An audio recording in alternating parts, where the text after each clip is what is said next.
தெலங்கானாவில் ஒரு சிறிய அழகான கிராமம் இருந்தது.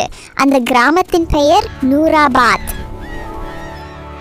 அந்த கிராமத்தில் வாழ்க்கை மிகவும் எளிமையாக நடக்கிறது. அனைவரும் சேர்ந்து அமைதியாக வாழ்கிறார்கள். ஆனால் அந்த கிராமத்தில் ஒரு கடுமையான விதி இருந்தது. பெண்கள் படிக்கக்கூடாது என்று. அந்த கிராமத்தில் ஒரு சிறிய முஸ்லிம் பெண் இருந்தாள். அவள் பெயர் ஷாபு. சிறிய வயதிலிருந்தே ஷாபுவுக்கு படிப்பில் மிகவும் ஆர்வம் இருந்தது. ஆனால் கிராமத்தில் சிலருக்கு அந்த விஷயம் பிடிக்கவில்லை. எங்கள் கிராமத்தில் பெண்கள் படிக்கக்கூடாது என்று எல்லோரும் கூறினர்.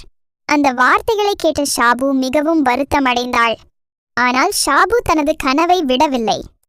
ஷாபு எனக்கு படிக்க வேண்டும் என்று அவள் மனதில் உறுதியாக முடிவு செய்தாள். அப்போது ஷாபு தனது பாட்டி வீட்டிற்கு சென்றாள். அங்கு இருந்து தினமும் மிகவும் உழைத்து படித்தாள். இரவும் பகலும் புத்தகங்களுடன் நேரம் கழித்து நன்றாக தயாரானாள். ஆண்டுகள் கடந்து சென்றன. ஷாபு தேர்வுகளில் மிகவும் நல்ல மதிப்பெண்களுடன் தேர்ச்சி பெற்றாள். சில ஆண்டுகளுக்கு பிறகு ஷாபு ஒரு உயர்ந்த நிலையை அடைந்தாள். அவளின் வெற்றியை பார்த்து அனைவரும் ஆச்சரியப்பட்டனர். ஷாபு மீண்டும் தனது கிராமமான நூராபாத் திரும்பி வந்தாள்.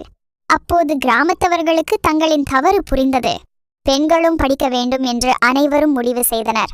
சில நாட்களில் நூராபாத் கிராமத்தில் பெண்களுக்காக ஒரு புதிய பள்ளி தொடங்கப்பட்டது. சிறிய குழந்தைகள் மகிழ்ச்சியாக பள்ளிக்கு செல்ல ஆரம்பித்தனர். ஒரு பெண்ணின் துணிவு ஒரு முழு கிராமத்தின் எண்ணத்தை மாற்ற முடியும். கல்வி அனைவருக்கும் உரிமை.